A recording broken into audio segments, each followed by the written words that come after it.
30 novembre 1947, New York, États-Unis. Le monde se remet à peine de la Seconde Guerre mondiale.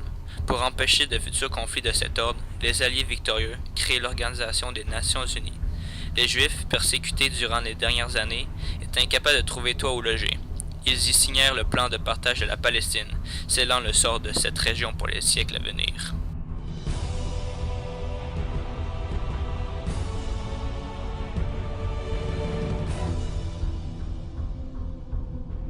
La Palestine, région désertique bordant la Méditerranée au Moyen-Orient, a depuis longtemps été lieu de conflits religieux, opposant juifs, sionistes et musulmans palestiniens occupant les terres depuis des siècles.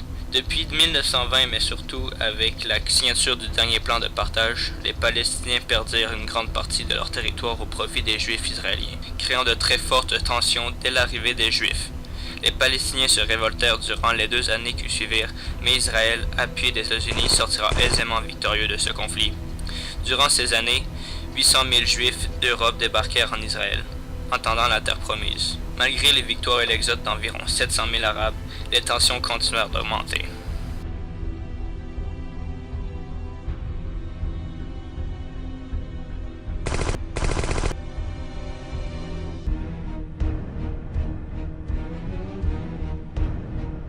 En 1956, la tension au Moyen-Orient est à son comble. La principale cause de cette débâcle fut appelée crise du canal de Suez, pour des raisons évidentes. Le refus des Britanniques, des Français et des Américains de participer au financement d'un barrage hydroélectrique sur le Nil entraîne l'Égypte à nationaliser le canal de Suez. Ce subit revirement d'attitude de la part du gouvernement égyptien pousse Londres et Paris à effectuer un débarquement de troupes dans la zone du canal de Suez. En accord avec ces 2 nations, Israël lance une attaque sur l'Égypte pour les appuyer. Peu après, une fois le canal de Suez praticable par les navires européens, un accord entre les nations impliquées permet à la frontière israélo-égyptienne de connaître une période relativement tranquille, pour la première fois depuis 1948. Mai 1964. Israël est très présent en région palestinienne. Les Palestiniens se réuniront et mettront sur pied, avec à leur tête Ahmed Shoukairi, le mouvement nationaliste arabe nommé l'Organisation de libération de la Palestine, ou OLP. Considéré comme un mouvement populaire désirant la libération totale de la Palestine, il restera politique jusqu'au prochain point tournant en 1967. 5 au 10 juin 1967. Ces journées qui ont marqué à jamais le visage du Moyen-Orient sont une partie importante du conflit israélo-palestinien. Israël, sous prétexte d'une frappe préventive, déclenche la guerre de 6 jours, qui opposa l'État juif à l'Égypte, la Jordanie, l'Irak, la Syrie et l'Organisation de libération de la Palestine. Tandis que l'État israélien était soutenu par les puissances occidentales, l'Alliance musulmane était soutenue par l'URSS de Nikita Khrouchtchev.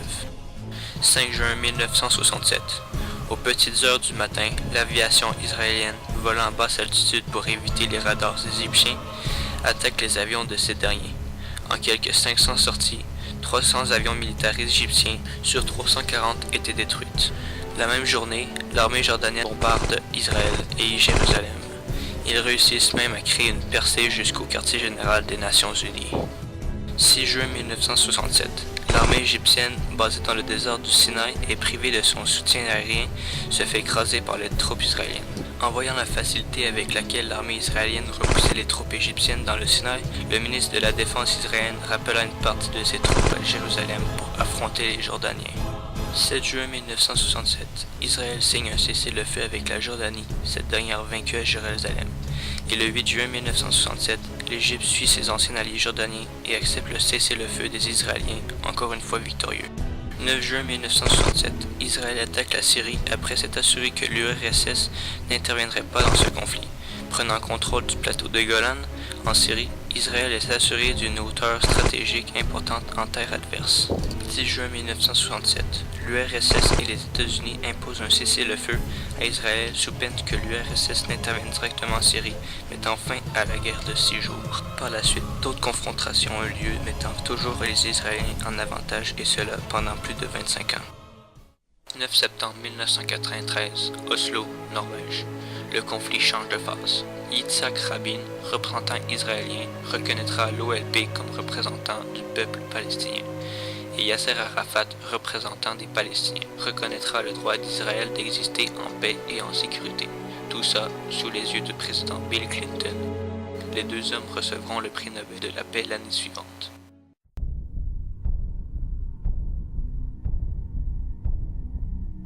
La paix n'est toutefois pas réelle pour autant. Le Hamas, mouvement extrémiste de résistance islamique, n'accepte pas les conditions des accords d'Oslo. Ils perpétueront des attentats considérés comme terroristes dans toutes les zones occupées par les Israéliens. Personne n'est épargné. Même cette petite Israélienne du nom de Rosa subira la colère du Hamas. Son divertissement deviendra sa tombe. Le Hamas ne veut pas cesser ses attaques tant qu'il n'aura pas reçu ce qu'il a demandé en mai 2003. Une trêve ne nous pose aucun problème. C'est possible si Israël accepte l'évacuation des zones occupées depuis 1967, l'établissement d'un État palestinien sur Gaza et la Cisjordanie, avec Jérusalem comme capitale. En janvier 2006, le Hamas remporte les élections législatives à Gaza et en Cisjordanie, déclarant légales toutes leurs actions passées. Le Hamas continue d'harceler Israël et le plus gros conflit créé par les victorieux de la Deuxième Guerre mondiale dure encore aujourd'hui, en 2012.